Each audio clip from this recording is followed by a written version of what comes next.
Massad Boulos, c'est le conseiller spécial du président Trump. Le président américain s'est fait arnaquer par un citoyen américain d'origine libanaise qui a bel et bien joué sa carte et qui a réussi. Aujourd'hui, le Rwanda a gagné cette bataille contre la RDC. Une déception, une surprise générale où Massad Boulos annonce la fin du deal dans des mots flous, parce que son discours n'est pas un discours qui vous dit qu'il y a encore quelque chose à espérer avec les Américains, bien que nous soyons encore optimistes, mais celui qui a la responsabilité au niveau de la Maison-Blanche pour le dossier de la RDC vient de trahir complètement la confiance de Donald Trump. Massad Boulos a joué un jeu que ni Félix Tshisekedi ni le président Trump n'a compris. Il a menti à Donald Trump que c'est terminé, ce que nous avons signé, la guerre est terminée. Trump a continué à croire à cet individu et il a flatté Félix Tshisekedi en lui disant non, tout va bien, bientôt nous allons finaliser les dossiers, vous pouvez être calme, je suis en train de travailler durement. Massad Boulos a trahi la confiance du président américain. Il a endormi le président Tshisekedi avec des mots qui ne voulaient rien dire, parce qu'il a premièrement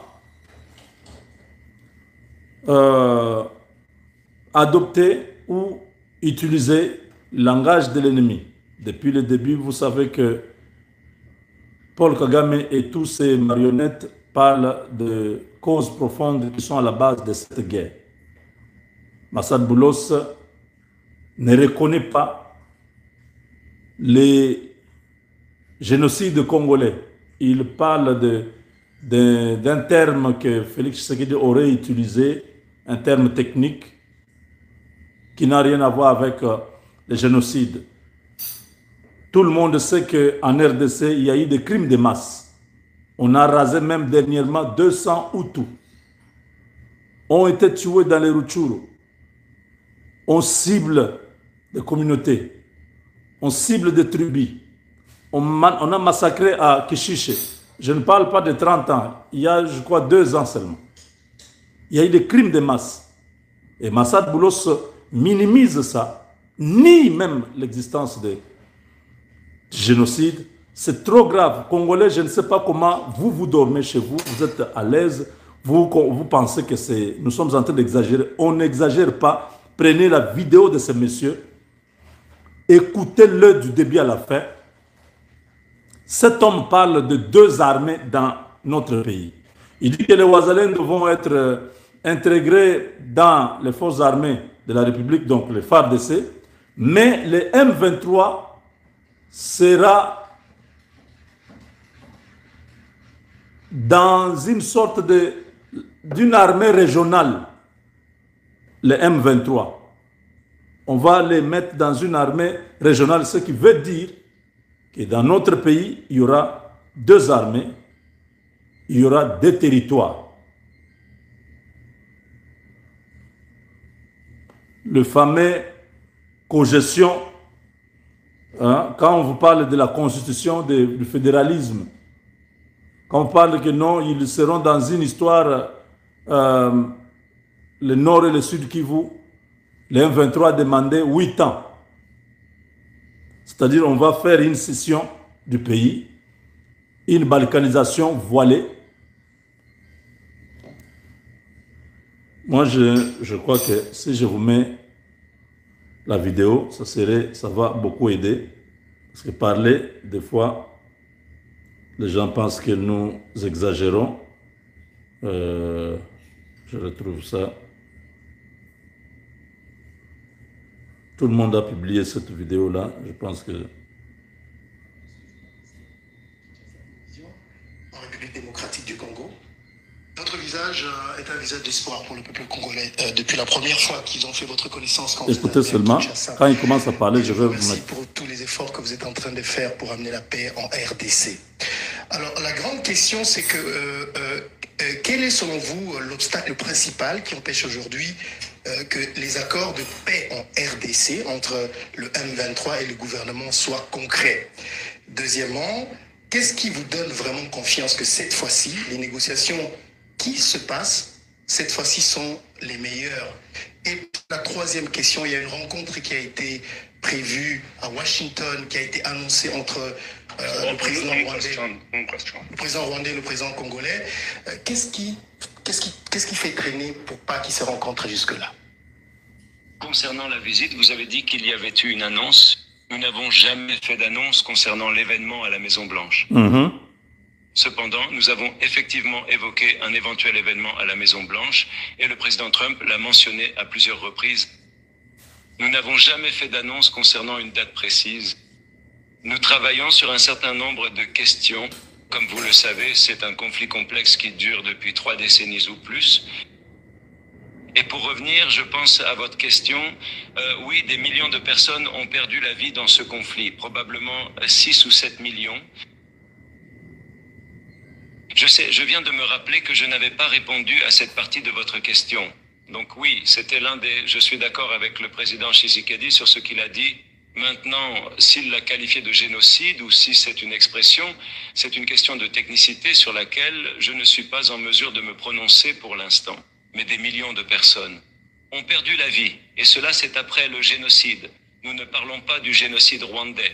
Donc c'est un processus complexe et nous avons mis en place, le plus important, c'est que nous avons mis en place de nombreux mécanismes entre les deux parties. Il y a eu beaucoup de personnes qui sont mortes. Nous ne parlons pas du génocide rwandais.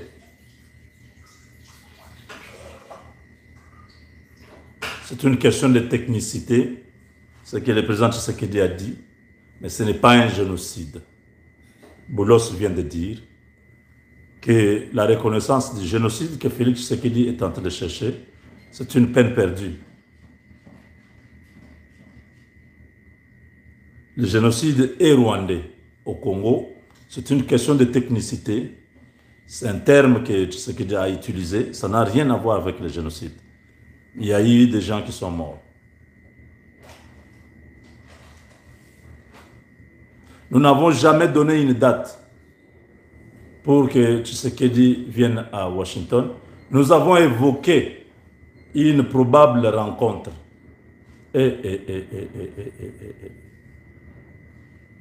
Mais il y a des vidéos, je n'ai pas ça. Hein. Trump dit, d'ici 2 semaines, les 2 dirigeants seront à Washington. Et la date est là.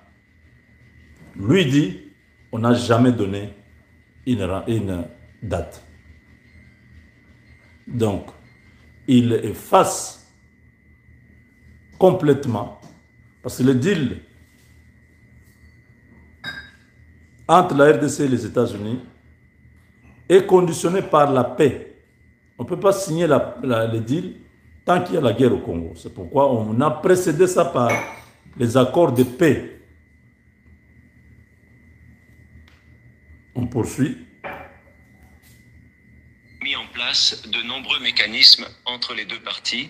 Et là, je parle de la République démocratique du Congo et du Rwanda, mais aussi entre le mouvement 23 mars et la République démocratique du Congo.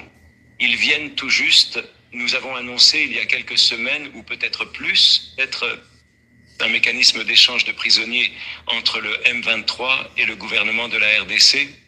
En fait, ce matin même, j'ai eu le privilège de rencontrer le chef du Comité international de la Croix-Rouge, car cet accord est entre le mouvement du 23 mars et le gouvernement de la République démocratique du Congo, mais il est facilité par le Comité international de la Croix-Rouge. Et cela a été conclu à Doha. Donc il y a de bonnes avancées et de bons progrès qui se produisent à Doha. Nous avons donc d'abord eu la déclaration de principe Ensuite, nous avons eu cet échange de prisonniers et nous travaillons également sur un certain nombre de mesures de renforcement de la confiance. Mais quant à savoir s'il y a des obstacles à ce processus en particulier, vous savez, il s'agit d'un dialogue interne. C'est un conflit. Il faut s'attaquer aux causes profondes du conflit. Et les deux parties ont accepté de traiter les causes profondes dans la déclaration de principe. 9 grands axes de travail. Il faut s'attaquer aux causes profondes du conflit.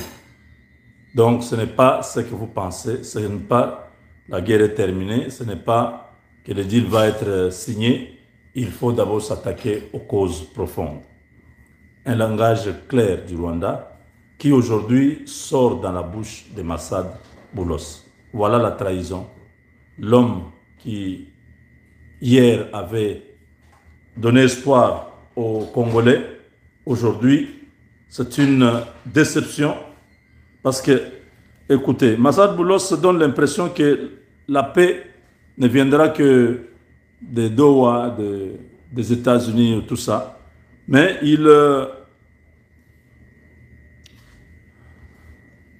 il pense que la RDC n'est pas capable de pouvoir trouver une solution. Or, nous savons que si nous nous levons aujourd'hui, si l'armée on change de dirigeants dans l'armée. Avec les troupes que nous avons, nous pouvons faire la guerre directe pour Rwanda et mettre fin à cette aventure. Massad Boulos le sait. Massad Boulos a minimisé les massacres subis par les Congolais pendant les 30 dernières années. Il parle d'un terme que Félix Tshisekedi il aurait utilisé ce terme, mais c'est pas vraiment c'est pas le génocide. Massad Boulos continue, il dit que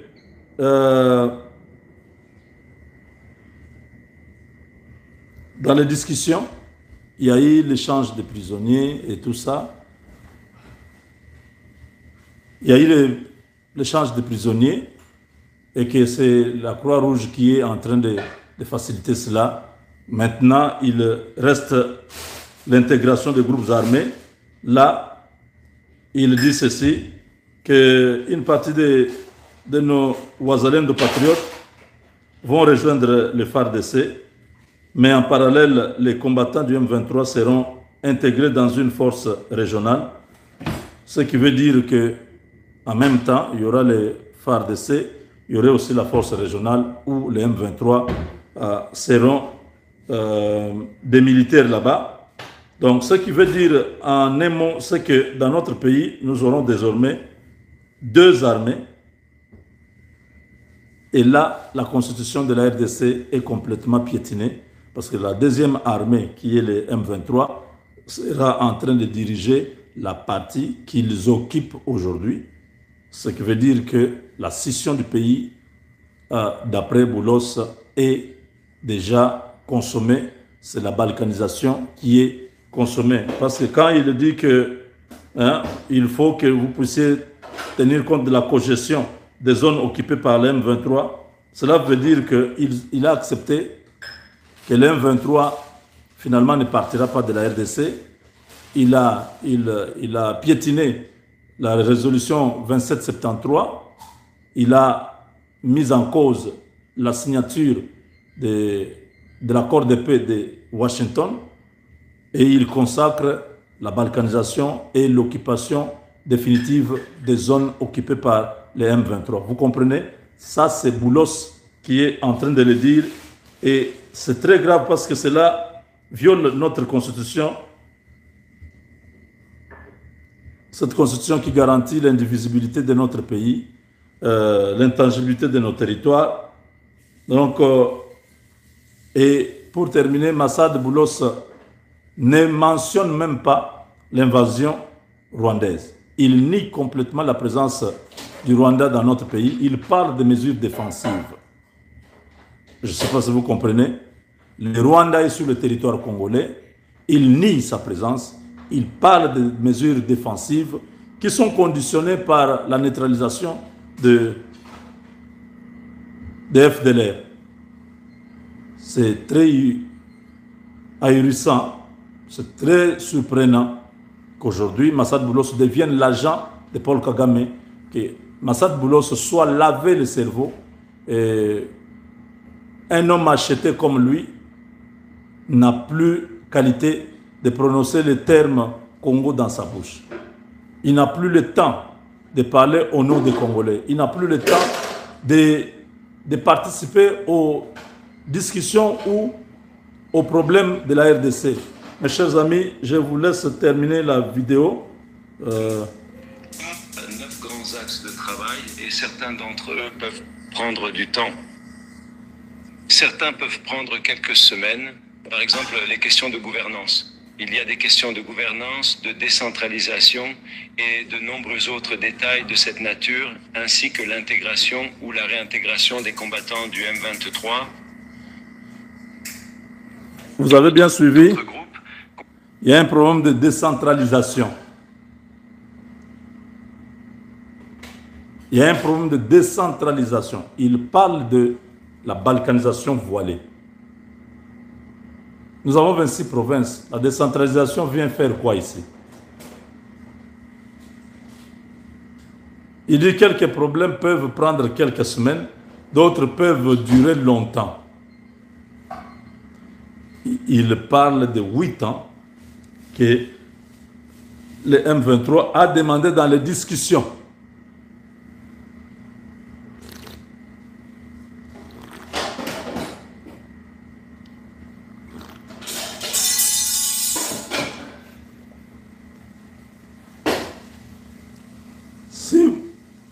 N'allez pas vite avec cette... Encore de rendir et de capturer en provenance du M20.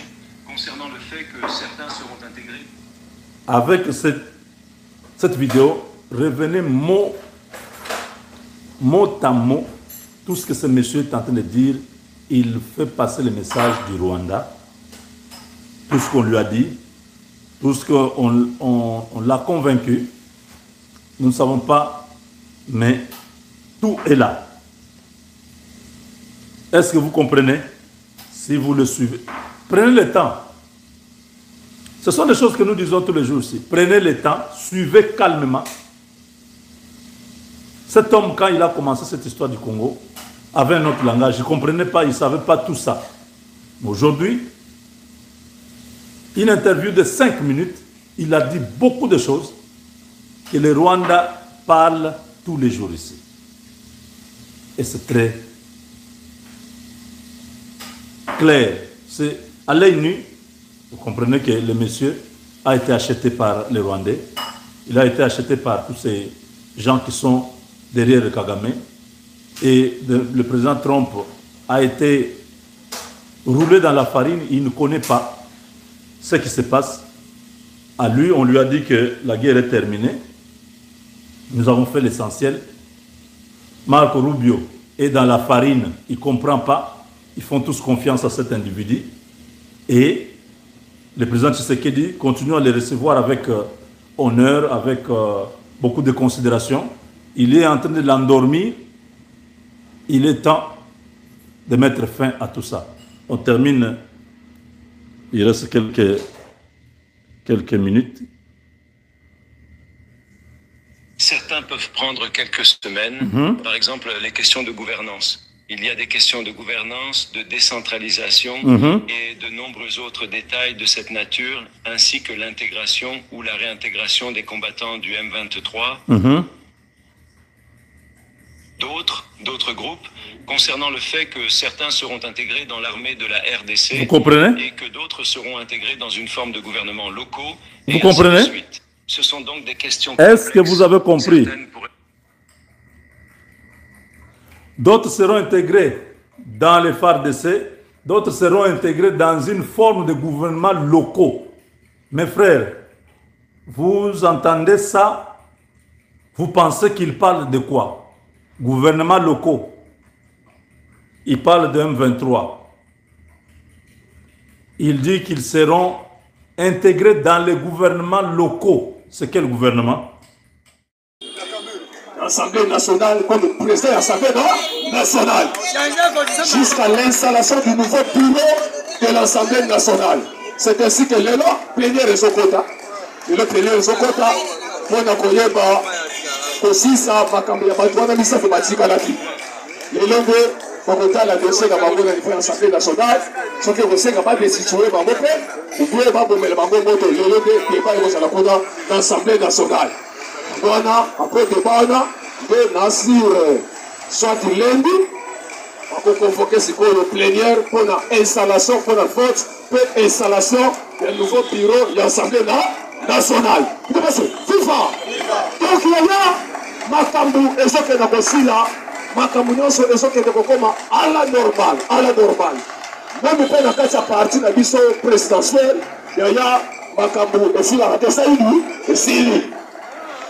parce que les combattants, et le corps de l'Union sacrée, à côté du congrès, vous voyez que l'IDPS pour le congrès. Et là, il y a un peu de sabbat. Et ça, il dit, il faut qu'il s'habille. Le chef de l'État, il y a pas. Il y a visible, là, il y a Kabouya.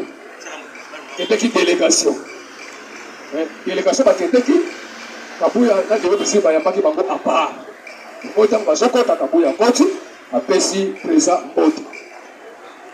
Il dit, il y a président Moto. À l'écart, il y a place pour Kabouya.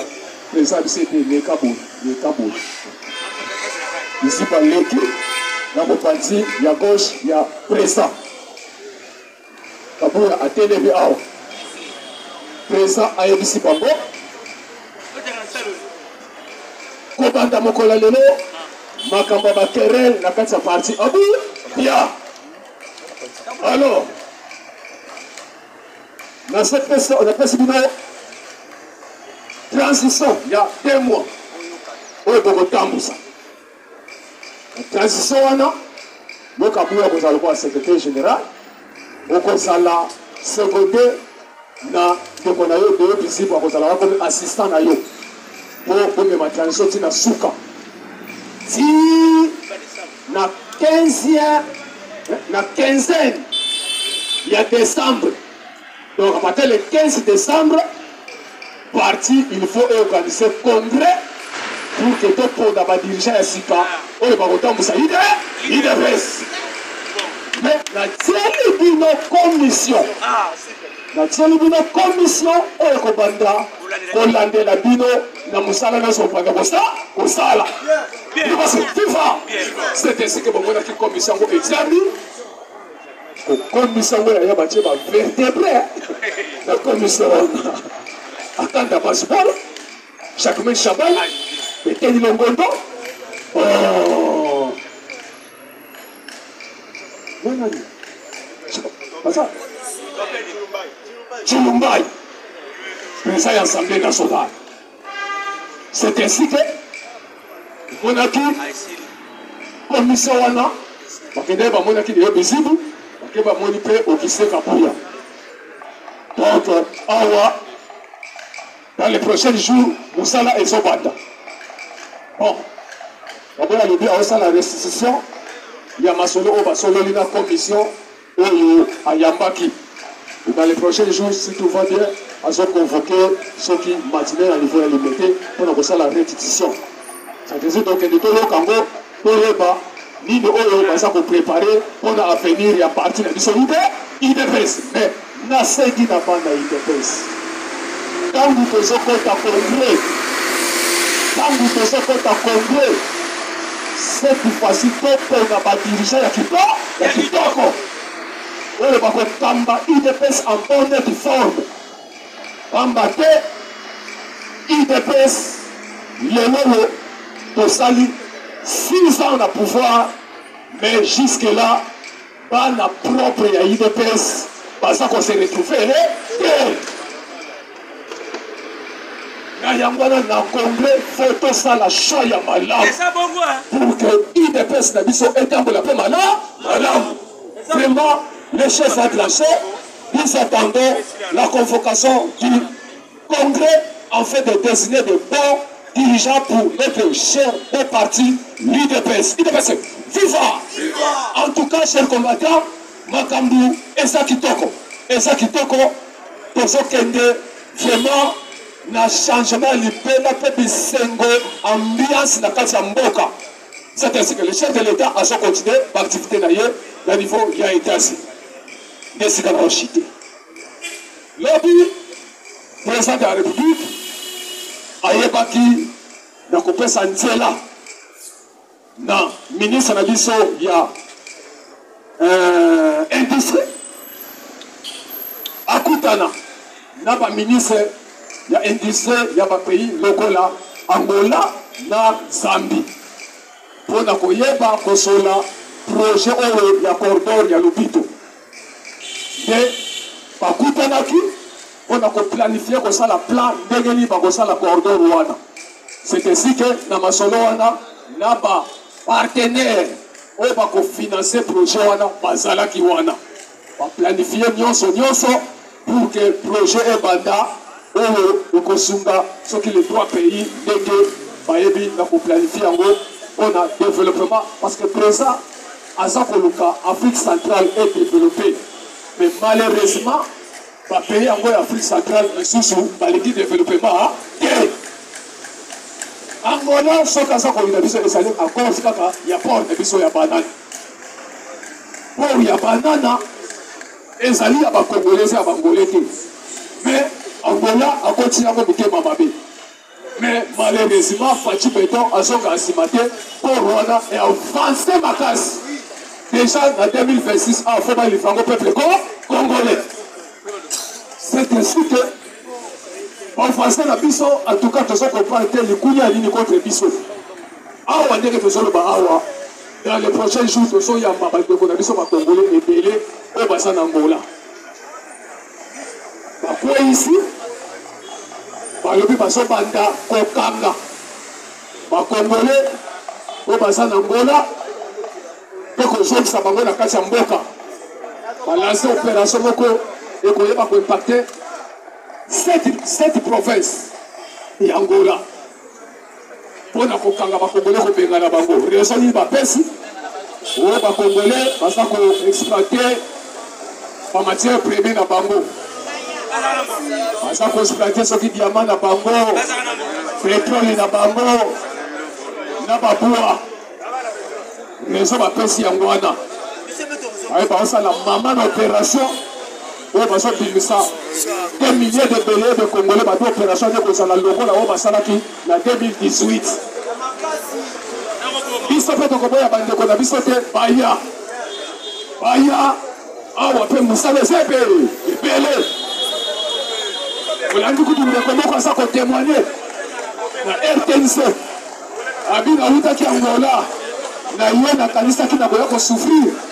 Mais comme on a commis Malamoko, naye muzazu musala ngaye nazotonga banzela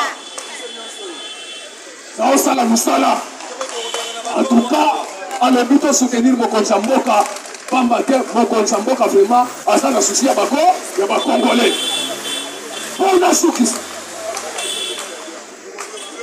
général Kasongo Kabutu auti su kokabola baba na matete na lèvre baba plus de 500 ans au continent, l'école Moko Matete. Mais na sepeli na témoignage. Il y a moi na Moko ya Mukie. Alors, vraiment, pour remercier le chef de l'État. Na oya sali biso pa Matete, manda ko fanga na mabele. Pour remercier général na biso Kasongo Kabutu. Pour sengi. Yoka mwana wana.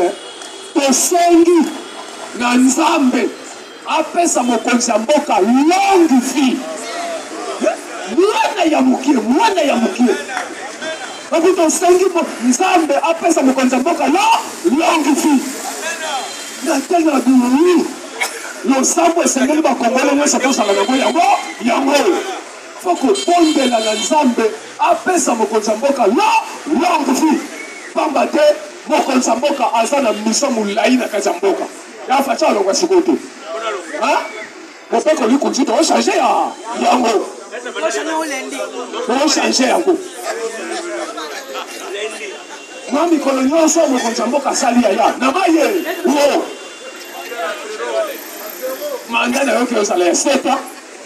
Donc tant qu'on changer, président fois mandat vers 7 ans, on va chef de l'État.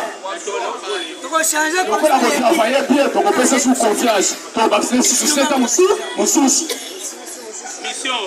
Donc yaya, Facha Sawana, Tina, là-dessus. Matin, il faut nous forcer dans l'opposition. Forcer. Pour plus se faire être l'endaki. Pour les autres comme à bout. Forcer, forcer, l'endaka. Mais, la divinité fallait encore parler. Ah, paiement. En tout cas, fais aussi toutes félicitations. On a su vraiment que non, vous êtes professionnel. Vous avez vraiment l'expérience comme ça. Donc, corriger pendant 20 ans. 20 ans, il y a des experts en économie. Et de faire signer le ministère de l'économie, il y a un dollar. Yaya, ce qu'on t'a dit, on a salé. Mais on a $100. Putain, la caméra. On va faire la caméra longue. Dollar, c'est 5 000. Yaya, en tout cas, pendant le lot, c'est pas ma thème. Le président du Sénat,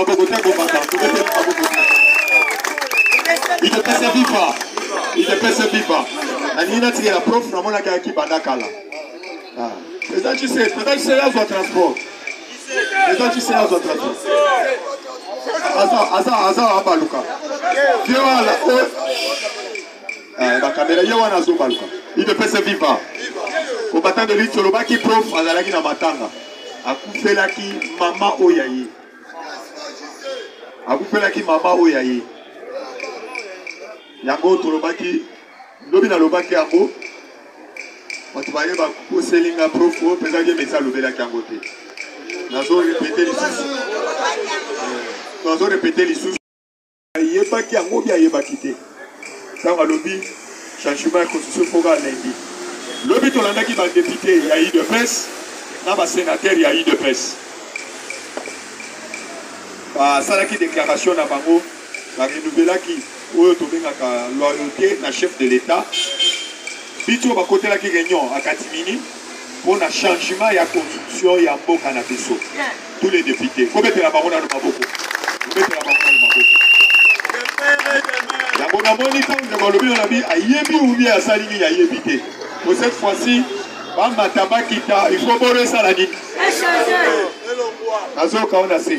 Il faut borrer ça la nuit. Nazogi na kati ya parti. Il y a une commission à 6 personnes. Avant sa décision, avant l'OBA, il fallait consulter. Oh, Tobengi, 6 personnes avant ça la même déclaration. Mais Nazogi il y a quel souci de violer. Ah, où tu vas violer après ça, il va MC Bango Boy. Ok, n'est plus loin. Après ça, il va au Mikolo. Ok, il va au Canada. Si il va au Canada, il va au des autres ici. Bango Nyosomi va aller à la nuit. C'est ça. Mais, Kabouya, il y a la bonne chose à Makabouyo Yahi. Sans consulter Mounina. Et quand on soit là qui avant-hier, la permanence à IDPS. Azoe bisaba combattre na permanence à de pêche. Vous avez ya, toba mutuana na ndenga zalaki na bananga na ba kamere. Ayebinde ba melana ba makila. Alobi boy, ye abia akangela ki même ba député à de pêche, ba longo la kamere te. Ayebisaki bango ba lenga yi kombo na ye ba moyen ko longo la kamere te, o tobengi na niveau assemblée nationale. Oyo basali wana équipé ka bango. Alors, nous avons commandé la permanence au Romo. Nous avons vivre en côté de Romona. Nous avons commandé pour mettre tout ça au bit. Il y a des trouviers à la retour vers Salaka. Et là, on a le Kangana. C'est un bon petit poteau à voir qui m'a un mouvement. Mais bon, m'a un mouvement. Retour de salles, mais c'est les marathons. Ils sont au temps où la canne alignée à côté ça. Oh, tu veux notre parti. Mais les partis, oh, ils sont beaucoup de outils. Parce que tu dois remarquer même. DG Belé. Bazali côté les mena combattants dans le ministère de Bango. Surtout DG Otomé ya Sonas. A télémeni il de Sonas, où est-ce qu'il y a Sonas. A promis un mot sérieusement. Il de se vivre. A promis il de Sonas. Ali koyo kate. Le tribalisme na kata Sonas. Abi na bi makamba kiseke di wana te. Sonas we ataka na yo. Azali Otomé mandataire ya uyo. Sonas ataka na yo. Azali mandataire ya wapi? Kabuya. Ah, mandataire ya nani? Kabuya. Il pèse à Kabuya. Combattant de l'élite. Et là, on s'appelle ici Ngaï. Parce que chef de l'État, le Lenga Memeli Congo, au même époque, à Mobutu, ça n'a quand même vérité. Là, nous sommes membre permanent, où il y a CG dans le Conseil de sécurité, à son président Régnioté. Ça n'a pas vérité. Nous moutons Mabé. Bomba, bomba, bomba. Maintenant, les autres places Fachi. Il y a vraiment des présidents africains, où il y a Sadek. Quand vous battez les Miwana, la seule chose jalousie, elle a dit Bango dans mon thème. Il y a moi qui dois mettre c'était chef de l'État. Les autres, tout le monde condamné au Tobégi Sarkozy. Mais les autres, Libye, c'est Awad. Les autres, Libye, quoi, il y a cause Awad. Mais les autres, condamné Sarkozy avec 5 ans. Déflaqué avec les Africains. Et c'est Sarkozy à cause de 5 ans. Les autres, on a mis sur l'Africain, donc on a Libye. Parce que par terre. Hein? Les lots, dans la Libye, à cause de yo côté Fambon, où la Nélina président wana, au Bomi, non, bateau, dans la Bokanaï, à cause de l'intérêt d'Abino. Il y a un chef de l'État, Kolanda, au Seka Emmanuel Macron, au Azo Yambayo. Faire la télé, mais c'est chef de l'État, la Kobogissa. 1 million pour l'élection. On va gagner un peu l'élection. Donc, c'est un petit collègue il ne peut se vivre. Trop à lobby bien par rapport à la procès il y a Otobengi, il y a lobby à Sarkozy, par rapport à Bakafo et à Salaki. Salaki direct, Balamoko na Kadhafi. À part Momo, il y a des fois qui n'a qu'à Libye. Il y a des fois qui n'a gouvernement libyen.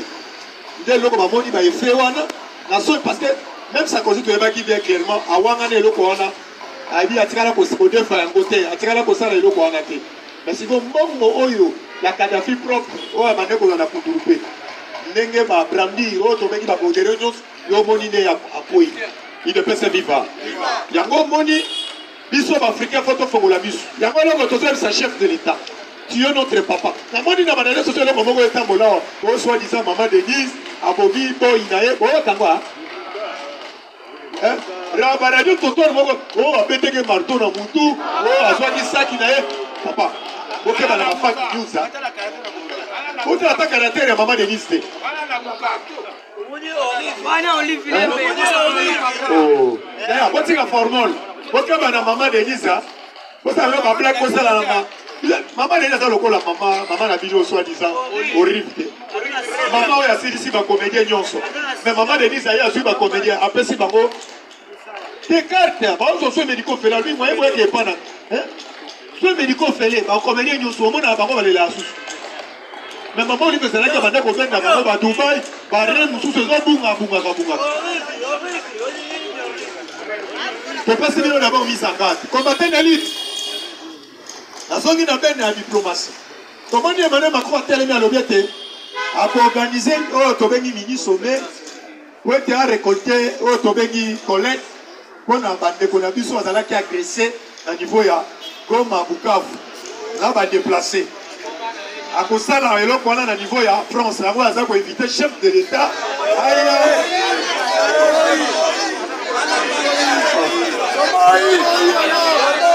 À éviter le chef de l'État à niveau à France. Vous mettez le chef de l'État, vous mettez le chef de l'État, le chef de l'État déjà répondre, il y a communauté, ambassadeur, il a vu son nom pour mandater, il y a cause à la wana. Place Paul Kagame qui vient des États-Unis. Le nom n'a pas décortiqué, il n'a pas peut-être que la prof. Le nom n'a pas qui peut-être être le chef de l'État dans Massacre Boulos. En vérité, on le manie face à face. Pour voir qui m'a Paul Kagame à niveau États-Unis. Il y a comme si c'était un chef de l'État. On dit, ma français d'abord, parce que Au moins, Trump, il y a beaucoup de télémines, il y a des biens dans son signe. Alors, il y a des sorciers. Par exemple, dans la géopolitique, on a déjà oublié. Par contre, on a mis des autres. On a tombé dans le monde mobile. C'est faux.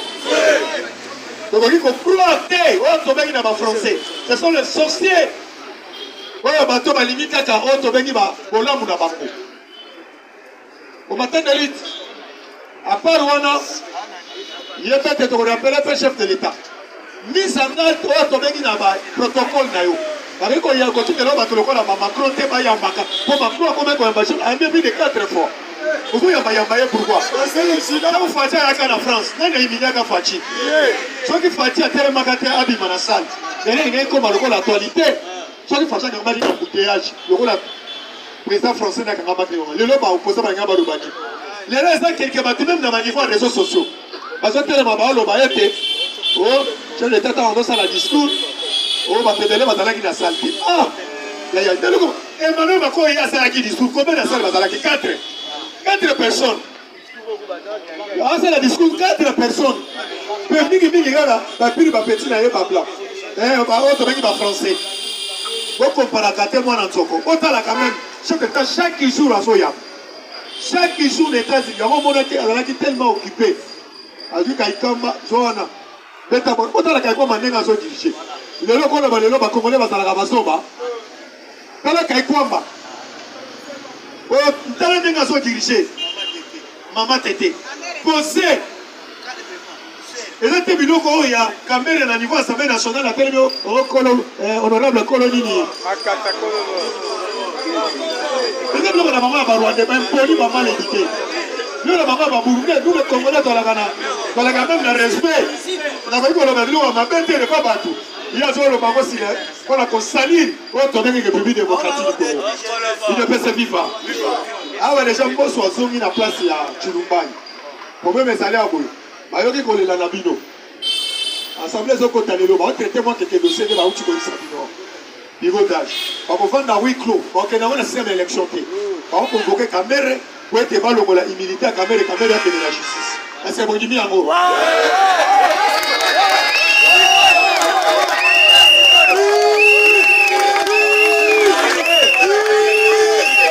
Il ne peut se vivre.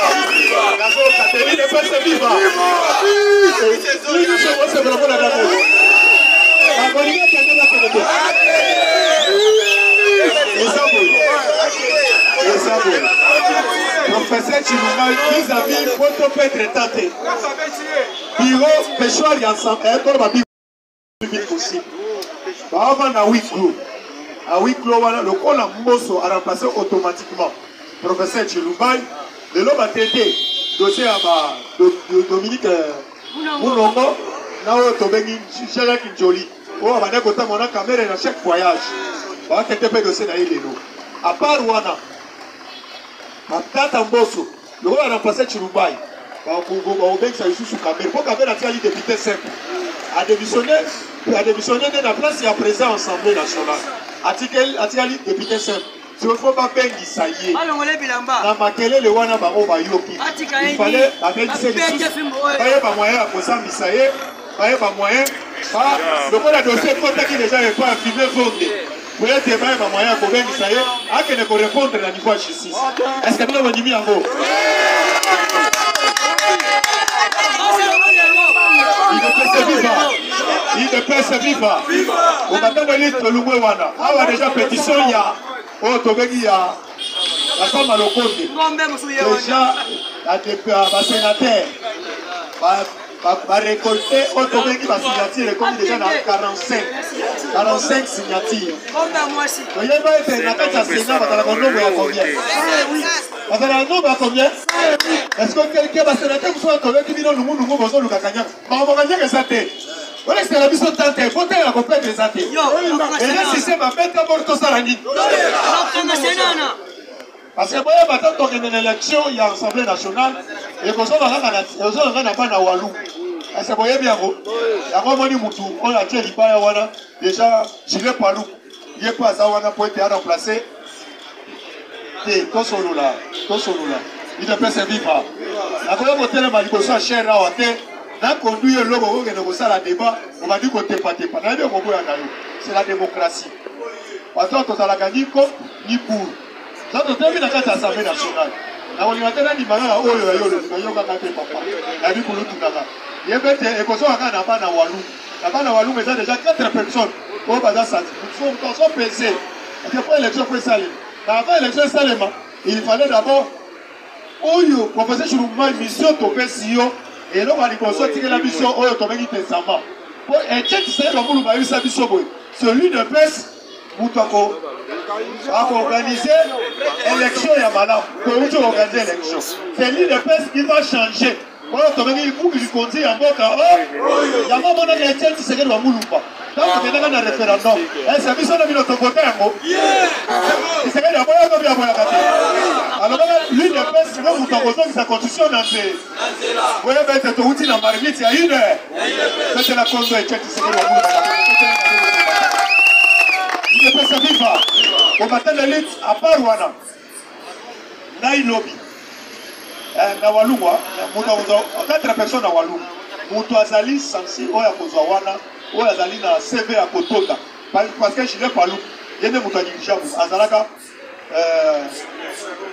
à part gouverneur, Azalaka, son d'abord, la chef de riz à Bukavu, à la gouverneur à Bukavu. Vous êtes la ministre, il y a moi CV, même Yakoviva. Il y a Moutouana, Azali favori, Yakozo.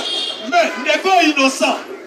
Il y a une famille qui retourne, par contre, tout va bon, c'est à cause de l'intérêt personnel dans le les autres qui est, ils arrivent dans la République démocratique du Congo, et c'est à cause de la famille qui retourne. Vrai ou faux? Mais il y a innocent. Et là, on dit que nous sommes dans la famille qui retourne. Il y a une personne qui retourne, mais c'est une personne qui retourne. Oui, mais ça, on l'a gagné. On faut attaquer. On a dit qu'on a d'accord.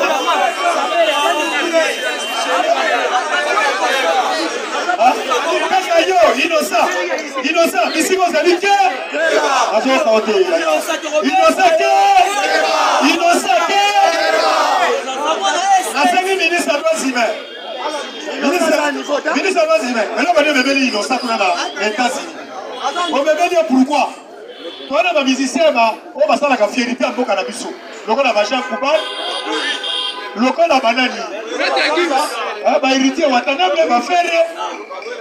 Va Fali, Wera, Bachime, Barobino. Mais on va me demander yo.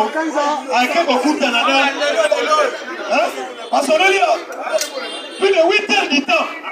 Puisque nous sommes à Congolais. Papa Congolais, tu as une histoire à Boka Nabiso. La génération sacrifiée, la génération à la loupe, il y a un peu de biso.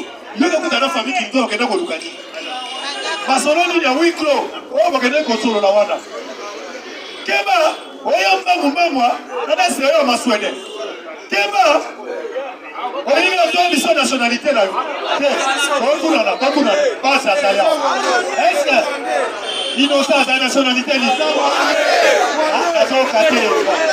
innocent à la nationalité on va commander de Batimbeli. On nous rappelle. C'est pas ça, voilà. Tu as vu que c'est ça,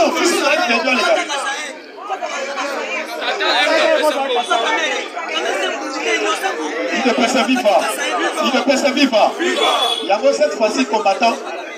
À un moment de déclaration, il y a un militaire, il y a M23. Parce que l'objet déjà, là il paraîtrait. Dans le moment conditionnel. Déjà, la beaucoup déjà. Il paraîtrait dans les 5 ans déjà où Azalé dans la carte à Bukavu. Là il y a ça qui a eu la beaucoup. Parce que là même la consulter, mais il y a tout le monde qui a dit qu'on contredire l'IET. Moutoura va source place à Outugozuela. Donc on a balobi Wazalé déjà dans Bukavu. Et c'est que le Tébino peut pas dans Bukavu, pour ça la nuit. Parce que dans la nuit, les militaires de M23 ont été armés. La phare de Sénabissou. On va balobi et te connaître la difficulté à Bilo Wapolia. On a dit, il faut tomber dans la munition. 6 mois, on va la vagater. On va balobi. On a promettre Bango, Félix a connu ma dialogue. On a fait un dialogue, on a mis le ye nanga promettre bango sikoyo yango toyebi ici bandeko na biso bino boza na niveau ya ngoma Bukavu bapeti wana baa na nzala ya 6 mois esengeli ete systeme nyembe siko ezalaka boye te bolingani 4 jeune 5 jeune oyo bokanga na kula bokangi ye nini akufa oyo akufa te onyembesi abobima lobana na 2 personnes baye mpo balokola yo oyo tokenda na kati tije wana mwana kinya solo nde moto akoyeba kombaten elite awa mpe lisusu fo tobakisa ya koyebisa te non militaire non fare de ce chef d'état lobby clairement na tribunal nation civile esengeli yo chef d'état major olinye basoda dans toutes les positions je l'état lobby cette fois-ci dans sa communauté internationale lokola nga nazonga mboka na ngai soki solution ezwi le plus vite possible te na tokoyoka lisusu mutu il faut monde mome va respecter biso république démocratique du Congo tokokende na polemi poete kobata